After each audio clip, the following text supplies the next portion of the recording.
The morning drum echoes across the narrow streets of Edo, its hollow boom cutting through the pre-dawn darkness like a blade through silk. The year is 1750, and the great city sleeps, but you do not. You cannot. Sleep is a luxury that was beaten out of you years ago, along with your name, your past, and any illusions you might have harbored about glory. You are not a samurai with 2 swords at your side.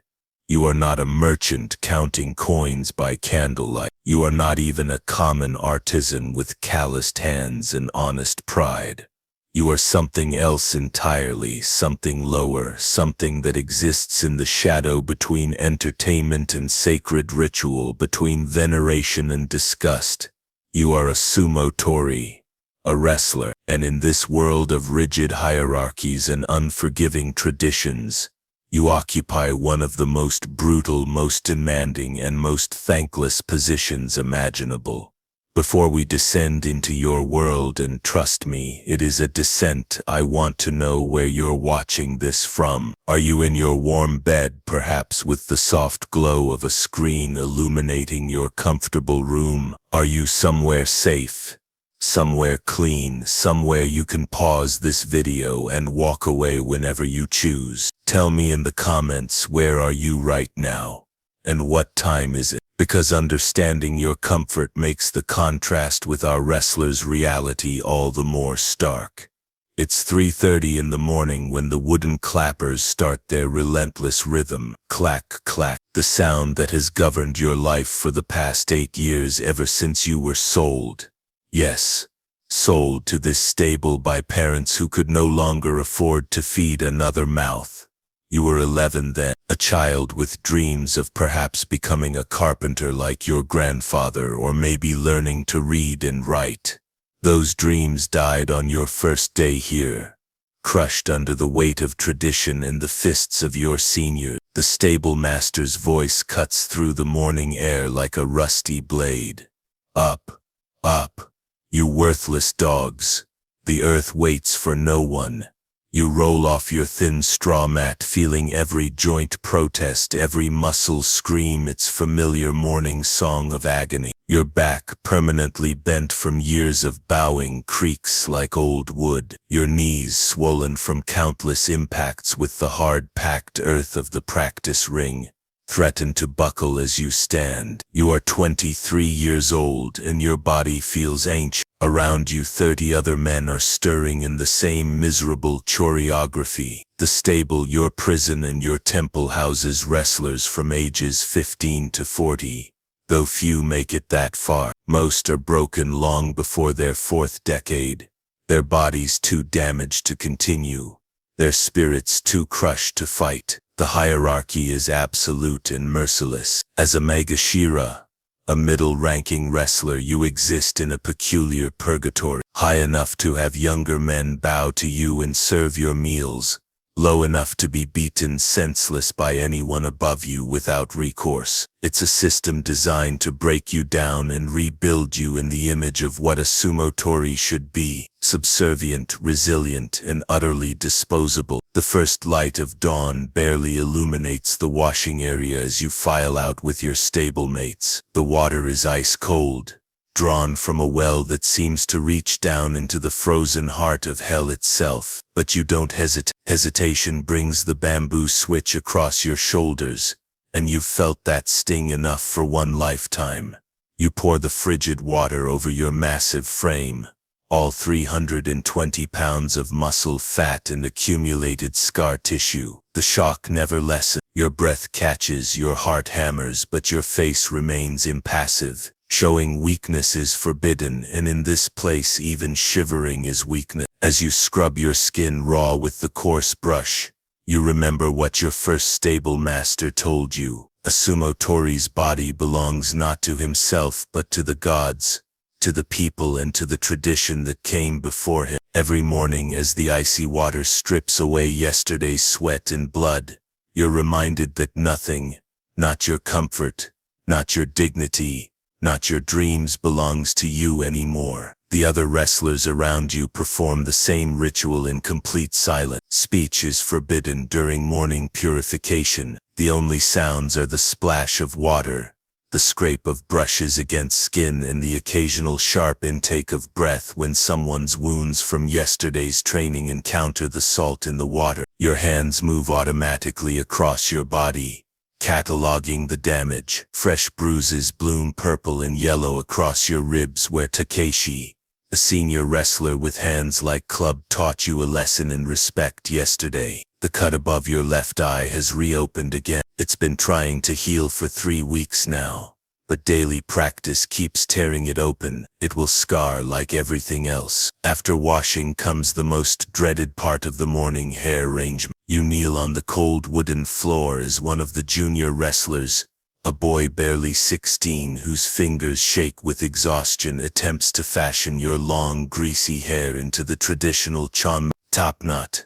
This is where the hierarchy reveals its cruelest edge. The boy pulling at your hair is called Hiroshi, though you've never learned his family name, and likely never will. He entered the stable 6 months ago, which means he exists at the very bottom of this world, lower than you, lower than almost everyone. His job is to serve, to clean, to arrange hair, to absorb beatings, and to disappear quietly if he can't meet the impossible standard set before him. As he works, his hands tremble not just from cold, but from fear. Yesterday he was beaten unconscious for dropping a bowl of rice. The day before he was forced to hold a squatting position for 2 hours because his hair arrangement displeased one of the senior wrestlers. This is his world now, and he's discovering what you learned years ago. There is no mercy here. No gentleness, no recognition of human frailty. You want to tell him it gets easier, but that would be a lie. It doesn't get easier. You just get harder. You become something else, something that can absorb infinite punishment and keep functioning. You become a thing rather than a person. Behind you, the senior wrestlers are having their hair arranged by other junior members. The stable's Yokozuna, the grand champion, sits like a mountain while 2 boys work frantically to perfect every strand of his hair. His name is Tetsuo, and he has never spoken directly to you in the 8 years you've been here. Why would he? You exist so far below his sphere that acknowledging your existence would be like a god taking notice of an insect. The practice ring sits at the center of the stable's courtyard like an altar to suffering. It's a circle of clay and sand, hardened by countless hours of bodies crashing against it, stained dark with years of blood and sweat. The rope boundary that defines the ring is sacred, more sacred than any shrine, more revered than any temple. This is where boys become men, where men become monsters, and where monsters learn to call their destruction honor. The morning training begins at 5 o'clock sharp. No warm-up, no gentle introduction to the day's brutality.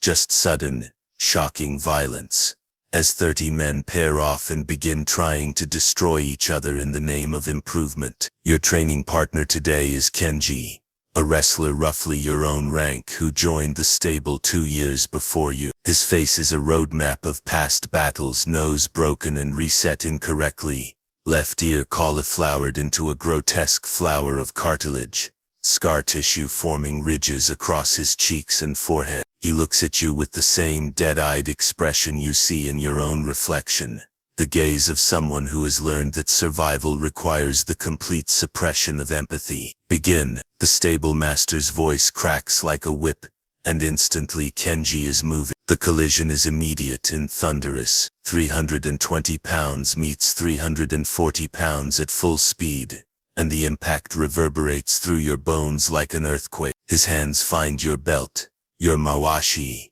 and suddenly you're locked in an embrace that's both intimate and violent, a dance of destruction performed to an audience of equally damaged men. He drives you backward, his legs pumping like pistons, his breath hot and rancid in your face. You dig your heels into the sand, feeling the grit work its way into your skin, but his momentum is too great. You're moving toward the edge of the ring, toward defeat, toward another beating from the stable master's bamboo switch. So you do what years of training have taught you to do. You embrace the pain and use it as fuel. You drop your weight, twist your hips, and drive your shoulder into his chest with every ounce of strength your brutalized body can muster. The reversal is violent and sudden. Kenji's eyes widen in surprise as his feet leave the ground and his massive frame goes airborne. He crashes into the sand like a felled tree, and the ring shakes. For a moment, there's only the sound of his labored breathing and the distant shouts from other matches happening around the courtyard. Then he's up, brushing sand from his skin, preparing for the next round without a word of acknowledgement or complaint. This will happen 50 more times before breakfast. 50 more collisions. 50 more chances to be injured, humiliated or broken. And tomorrow morning you'll do it all again. Between training rounds, as you catch your breath and try to ignore the fresh pain blooming in your left shoulder, you watch the junior wrestlers being initiated into their daily torment. The scene playing out before you is both routine and horrifying. A masterclass in systematic dehumanization disguised as tradition. 3 of the youngest boys are lined up against the stable wall, their faces pressed against the rough wood, their arms stretched above their heads. They've been there for 20 minutes now, and their muscles are visibly shaking with fatigue. Their crime: one of them smiled during morning prayers. The stable master couldn't determine which one, so all 3 are being punished. This is how the system works. Collective punishment, arbitrary justice, the constant reinforcement that individual identity is meaningless here. You are not a person with rights or dignity. You are a component in a machine designed to produce fighters, and if you break down, you'll be replaced without ceremony or sentiment. You remember your own early days, the crushing realization that your childhood was over, that your dreams were not just impossible but forbidden. You remember the first time you were beaten unconscious for hesitating before a training exercise, and how you woke up in a puddle of your own blood with no one showing the slightest concern for your welfare. You remember learning that crying was worse than dying, that showing emotion would bring punishments far worse than any physical injury. The process is designed to strip away everything that makes you human and rebuild you as something else, something that can endure infinite pain, follow orders without question, and find meaning in a life of ritualized violence. It works most of the time. The broken ones disappear quietly, their fates never discussed. The ones who survive become what you've become, a living weapon wrapped in flesh,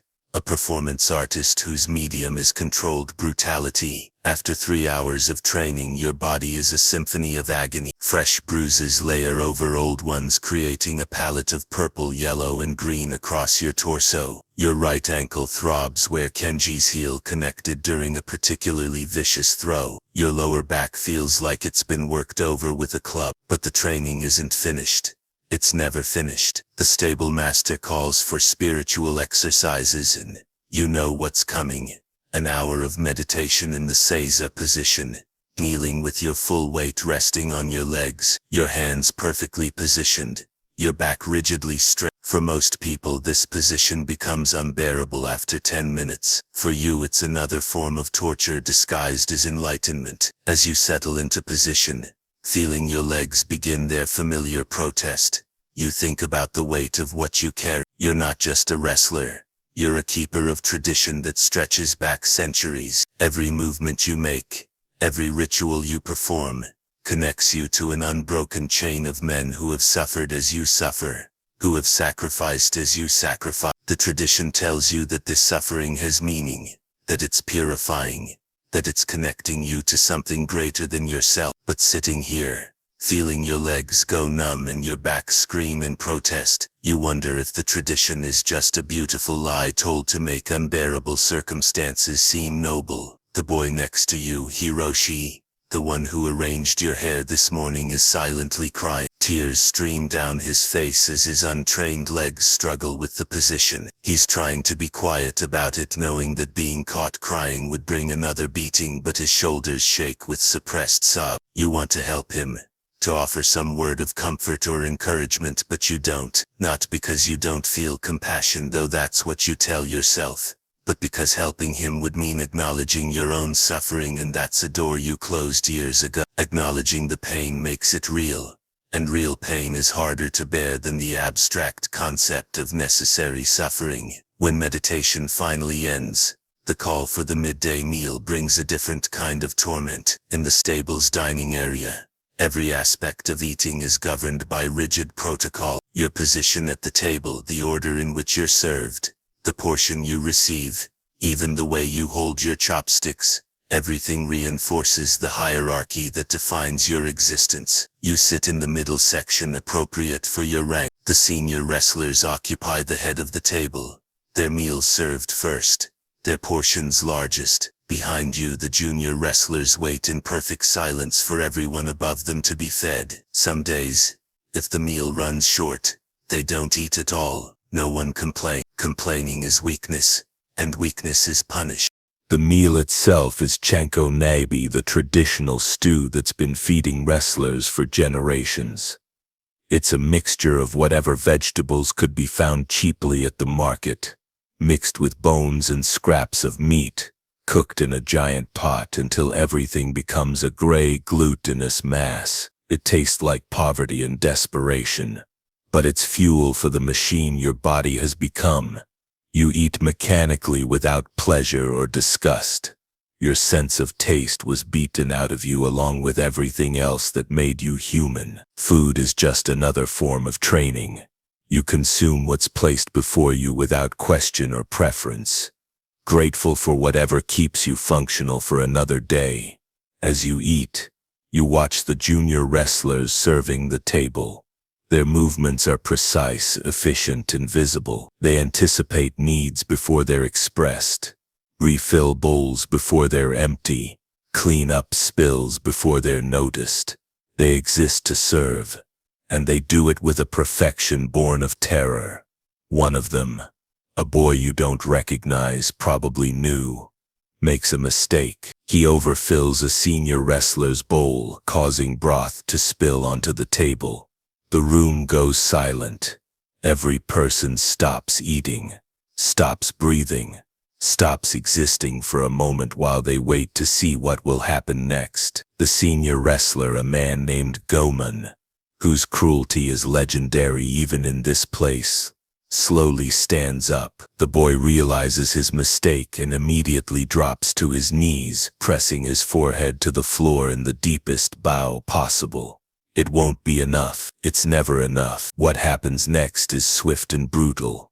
Goman's fist connects with the boy's skull with a sound like a melon dropping. The boy collapses completely, blood pooling beneath his head. No one moves to help him. No one checks if he's still conscious. He's learned a lesson, and that's what matters. You continue eating, forcing yourself not to react, not to feel. This is normal. This is the way things have always been. This is the tradition you're part of. After the meal comes individual training, and this is where the stable master's attention turns to personal improvement or personal punishment, depending on how he views your recent performance. Today, his eyes settle on you and you know you're in for something special. You, he says, pointing at you with the bamboo switch that never leaves his hand. Your foot placement yesterday was sloppy. You looked like a dancing girl, not a warrior. This is code for you're about to suffer for my entertainment. He leads you to a corner of the courtyard where a wooden post has been buried deep in the earth. It's about as thick as a man's torso and worn smooth by countless impacts. This is the Teppo post, and you know what's coming.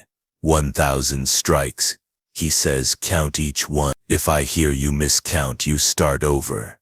You take position in front of the post, raise your hands and begin. The first strike sends shock waves through your arms and shoulders. By the 50th strike, your hands are numb. By the 100th, they're bleeding. By the 200th, you can no longer feel your arms at all. But you continue. 1, 2, 3, each count measured, each strike delivered with perfect form even as your body screams for mercy. Around you, other wrestlers continue their training, but no one watches your performance. Individual suffering is private here.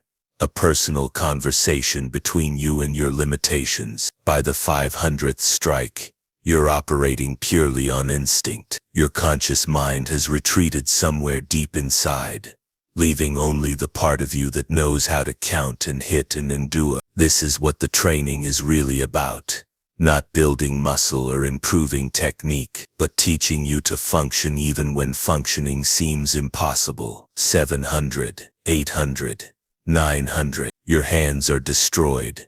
Your shoulders feel disconnected from your body. Your vision is blurring from exhaustion, but you continue because stopping isn't an option. Stopping is failure, and failure brings consequences worse than the exercise itself. 1000. You lower your arms and stand swaying for a moment, waiting for the stable master's approval or dismissal. He grunts, the closest thing to praise you'll receive, and walks away. You've met the minimum standard for acceptable suffering. As the sun begins its descent toward the horizon, the stable prepares for the evening bath. This is supposed to be a moment of relaxation, of cleansing away the day's brutality. But like everything else here, it's governed by hierarchy and protocol that transforms even basic human needs into exercises in submission. The bathhouse is a large wooden building filled with steam and the sound of water. The baths themselves are arranged by rank. Senior wrestlers get the hottest, cleanest water while junior members wait for what's left. You occupy a middle position, which means your water is warm enough to be pleasant, but has already been used by several men above you. As you lower your battered body into the water, the heat brings a temporary relief so profound it almost makes you cry. Almost. You've trained yourself not to react even to pleasure, because showing that something feels good implies that other things feel bad, and admitting to pain is forbidden. The water turns pink around your damaged hands and you watch the blood swirl away like smoke. Tomorrow you'll be expected to perform at the same level, despite the damage. The day after tomorrow the same, and the day after that. Your body's ability to heal is irrelevant to the demands placed upon it. Around you other wrestlers soak in their designated areas. No one speaks. Even here in this moment of relative peace, conversation is forbidden. You exist in your own private bubble of pain and exhaustion, surrounded by others experiencing identical suffering but unable to acknowledge it or share it. The junior wrestlers wait at the edges of the bathhouse, ready to serve their seniors by washing their backs, bringing clean towels, maintaining the proper temperature. They stand naked and shivering, their thin bodies covered in fresh bruises from the day's training, their eyes fixed on the floor to avoid accidentally making eye contact with someone above their station. When the baths are finished and the evening meal consumed, the stable settles into its nighttime routine. Oil lamps are lit, casting dancing shadows on the walls. The junior wrestlers perform their final duties, cleaning the floors, arranging tomorrow's training equipment, preparing the morning meal. The senior wrestlers retire to their slightly better sleeping areas, while you and the other middle-ranking fighters claim your spots on the straw mats that serve as beds. This is the only time of day when the official schedule relaxes, when you're allowed to exist without immediate supervision. But even now, the hierarchy persists. Senior wrestlers can demand service from their juniors at any time. Junior wrestlers must remain available for any task, no matter how trivial or degrading. As you lie on your thin mat, feeling every point where your damaged body contacts the hard floor, your mind begins its nightly ritual of escape. This is the dangerous time, when exhaustion lowers your defenses and forbidden thoughts creep. You remember your life before this place, fragments of memory that feel like dreams. Your mother's voice calling you in for dinner, the smell of your father's workshop, the feeling of sunlight on your face without the weight of obligation and suffering crushing down on you. These memories are contraband here, dangerous luxuries that could weaken your resolve if you indulged them too often. But tonight, perhaps because your body is particularly damaged, perhaps because you watched another boy get his skull cracked for spilling soup, you allow yourself to remember. You remember having a name that people spoke with affection instead of contempt. You remember having dreams that extended beyond simply surviving another day. You remember being human. The fantasy that comes to you most often is simple.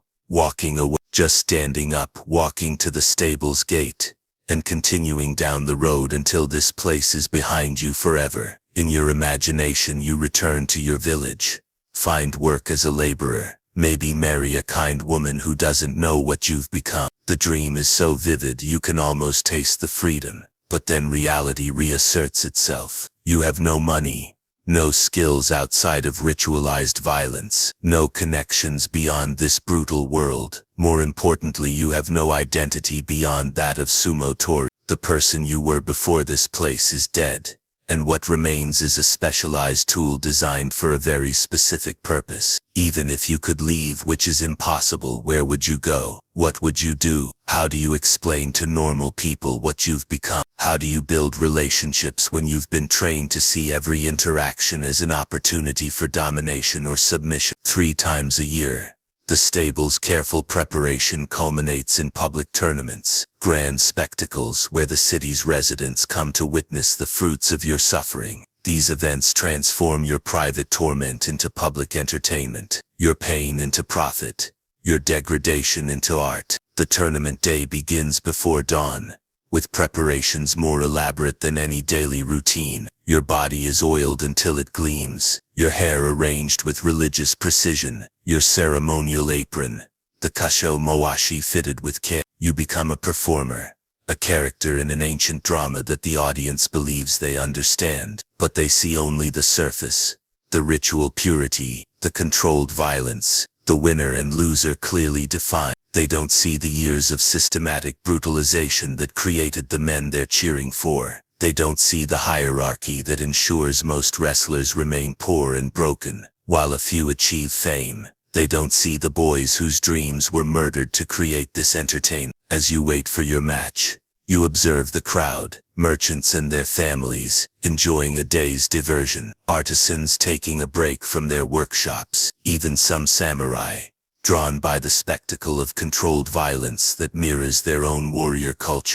They cheer and laugh and place bets on your performance, never questioning what it costs to create the show they're enjoying. Your opponent today is from a rival stable, a man you've never met, but who has endured identical training, identical suffering, identical systematic destruction of his humanity. When you face him in the ring, you're looking at a mirror of yourself, another broken thing pretending to be a man, another victim performing his victimization for public consumption. The match itself lasts perhaps 30 seconds. Years of preparation, decades of accumulated suffering, lifetimes of tradition, all distilled into half a minute of controlled violence that ends with one of you lying in the dirt, while the other stands victorious. The crowd roars its approval, already forgetting your names as they prepare for the next match. Victory brings temporary elevation in the stable's hierarchy, slightly better treatment, marginally more food. Defeat brings shame,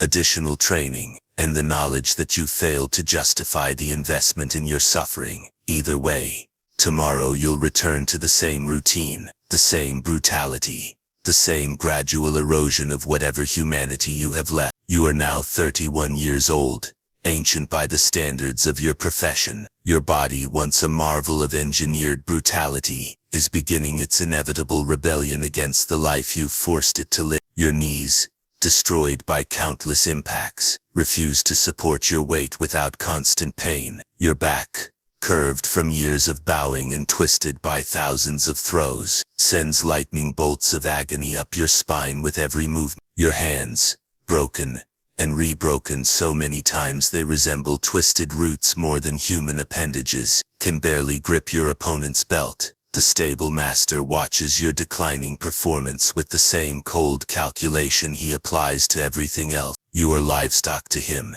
a tool that's losing its effectiveness, an investment that's approaching the end of its useful life. Soon, very soon, he'll make the decision that will determine whether you have any future at all. The younger wrestlers can smell your weakness like dogs smell fear. They circle you metaphorically, waiting for the moment when your position becomes vulnerable. when they can rise by stepping on your corpse. This is how the system works. It devours its own, using the ambition of the desperate to dispose of the damaged. You watch new boys arrive at the stable, their eyes still holding traces of hope, their bodies still soft with youth and decent nutrition. You remember being them, remember believing that suffering had purpose, that tradition had meaning, that sacrifice would be rewarded. Now you know better. Now you know that the system doesn't reward survivors. It simply replaces them when they break down. The realization comes gradually. Then all at once you are expendable. You always were. The tradition you've served, the hierarchy you've supported, the suffering you've endured, none of it was about you or for you. You were raw material, fuel for a machine that produces entertainment and maintains social order by providing an outlet for violent impulses. On a morning much like every other morning, you wake to find your sleeping area has been moved. It's a subtle change. Your mat has been relocated to a corner typically reserved for wrestlers who are being prepared for discharge. The message is clear. Your time is ended. The stable master calls you aside.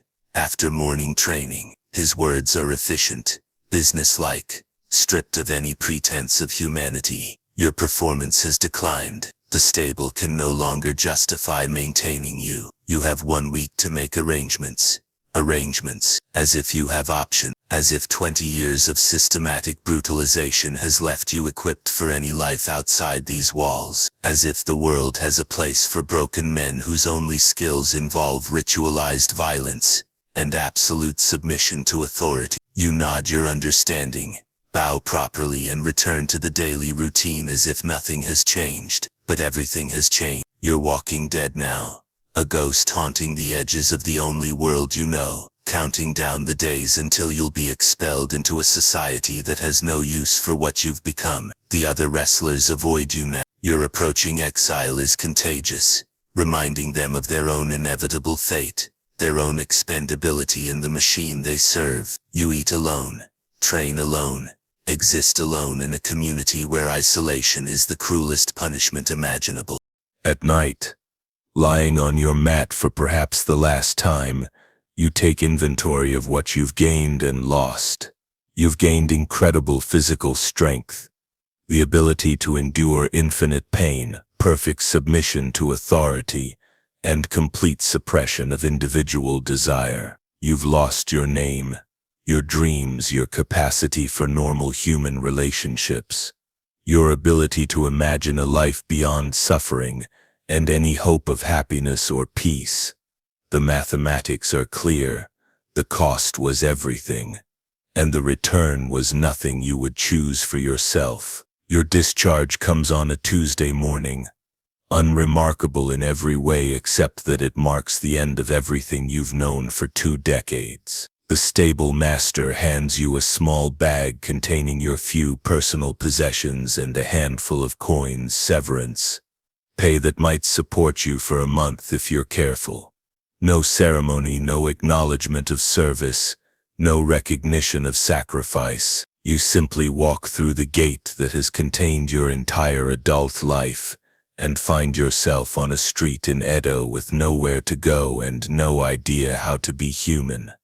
The city continues around you, indifferent to your crisis. Merchants hawk their wares, artisans practice their crafts, families go about their daily business in a world that suddenly seems alien and incomprehensible. You stand in the middle of it all, a massive man with destroyed hands and a broken back, trying to understand how normal people live. Your first challenge is immediate and practical. Where do you sleep when you don't have a stable master dictating your every movement? You find a flophouse near the docks where day laborers and other social outcasts gather. The proprietor looks at your size and assumes you're dangerous, which gets you a small room but also ensures you're watched carefully. Work is harder to find. Your reputation precedes you. Everyone knows what a former wrestler is, what kind of life you've lived, what kind of training you've endured. Some fear you, others pity you. Most simply ignore you, seeing only a relic of a world they don't understand and don't want to engage with. You eventually find employment loading and unloading ships at the docks. The work is brutal, but brutality is familiar. Your damaged body protests every lift, every carry, every hour of labor, but you endure because endurance is all you know how to do. Your wages are barely enough to survive on, but survival is all you aspire to now. Months pass in this new existence, and slowly you begin to understand what you've lost. It's not just the obvious things, your health, your youth, your opportunity. It's the subtle things that perhaps matter more. Your ability to form connections with other people, your capacity to imagine a better future, your understanding of your own worth as something other than a tool for others' purposes. You watch normal people interact, friends sharing meals, couples walking together, parents teaching their children, and you realize you have no template for these behaviors. Your training taught you to see every interaction as an opportunity for domination or submission. You know how to serve and how to command, but you don't know how to simply be with another person as an equal. The psychological damage runs deeper than you initially understood. You find yourself constantly assessing threats, automatically categorizing every person you meet according to their position in some imaginary hierarchy. You can't eat without thinking about who should be served first. You can't sleep without listening for the morning drum that no longer comes. Most painfully, you discover that you can't remember how to want things for yourself. 20 years of having every desire beaten out of you has left you unable to imagine what you might actually enjoy or pursue if given the choice. Freedom is meaningless when you don't know how to use it. Your story, the story of a broken wrestler trying to find meaning in the aftermath of systematic brutalization, is not just about sumo wrestling in Edo, Japan. It's about every system that consumes human lives to maintain itself, every tradition that prioritizes continuity over individual welfare, every hierarchy that treats people as replaceable components in a larger machine. The stable you survived was a microcosm of the larger society that created it. The rigid hierarchy, the acceptance of suffering as necessary and noble, the absolute submission to authority. These weren't aberrations or excesses. They were features, carefully designed elements of a system that needed broken men to function properly. Your suffering wasn't meaningless, but its meaning wasn't what you were told. You were told it was about honor, tradition, spiritual development, connection to something greater than yourself. The real meaning was simpler and more brutal. Your pain was profitable, your submission was useful, and your eventual destruction was acceptable because there would always be more boys to replace you. This is the truth that no tradition wants to acknowledge, that its continuity often depends on the systematic sacrifice of individuals who have no choice in the matter, who are ground up to feed a machine that will outlive them all. As you sit in your tiny room above the dock listening to the sounds of a city that has no place for you, you find yourself engaging in a different kind of meditation than the ones you learned in the stable. This meditation isn't about enduring pain or suppressing desire. It's about trying to understand what, if anything, of value remains from your experience. The physical strength is mostly gone, destroyed by years of abuse and the natural process of aging. The ability to endure pain remains, but pain without purpose is just suffering. The perfect submission to authority persists, but there's no authority left that cares to command you. What you're left with, perhaps, is a kind of terrible wisdom, an understanding of how systems work, how they consume people, how they perpetuate themselves through the willing participation of their victim. You understand in a way that people who have lived normal lives never can, the true cost of maintaining traditions that prioritize continuity over human welfare. This knowledge doesn't bring comfort, but it brings clarity. You see the world now with the eyes of someone who has been inside the machine, who has served as both its component and its fuel. You understand that every social system, no matter how beautiful its justification, survives by convincing people to sacrifice their individual interests for the greater good,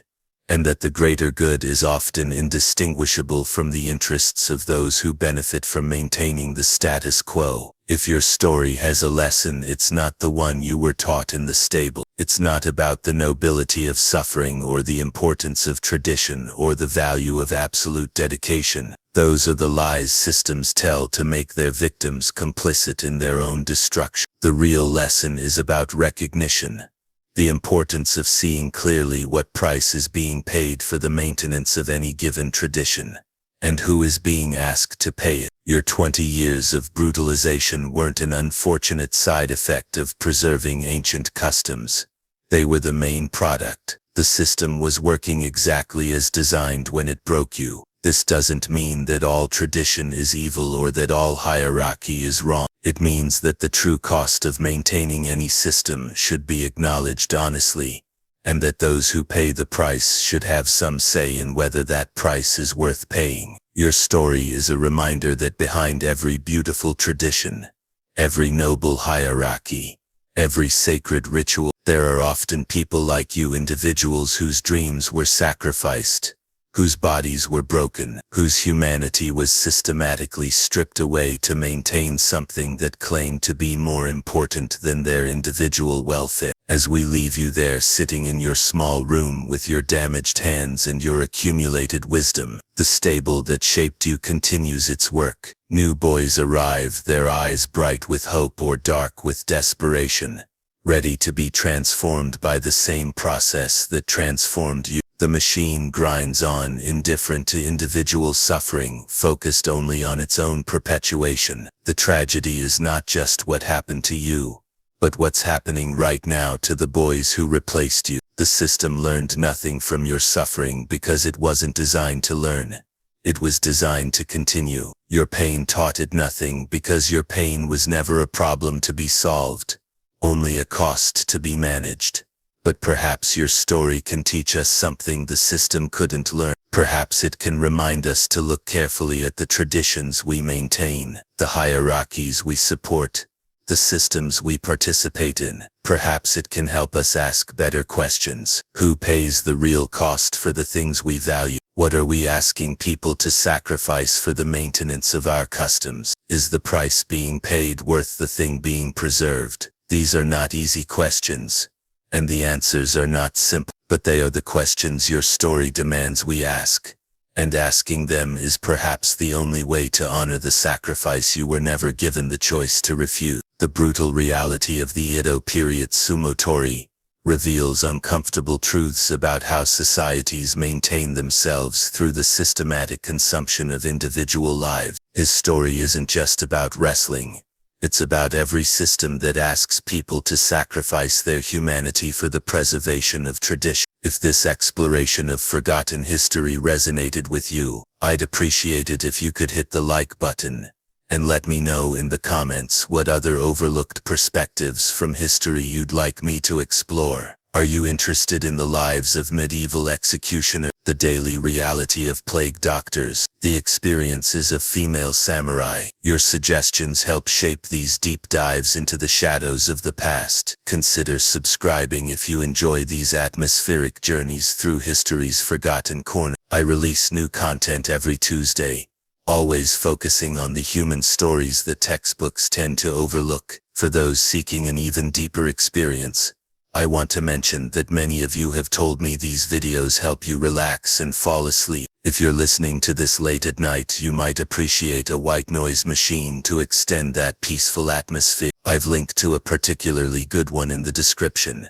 It's the same model I use when writing these scripts, and the consistent background sound really does help maintain focus and calm. Special thanks to our Patreon supporters who make this ad-free content possible, particularly Sarah Chen, Marcus Thompson and David Rodriguez, whose contributions help me dedicate the time necessary for the research these stories require. If you'd like early access to scripts and behind-the-scenes content about how these historical narratives come together, check out the Patreon link in the description. Until next time, remember that every tradition we inherit was built on individual stories, some inspiring, some tragic, most a complex mixture of both. The Sumo Tori's sacrifice reminds us to look carefully at the human cost of the beautiful things we choose to preserve. Sleep well, and thank you for joining me in the depths of forgotten history.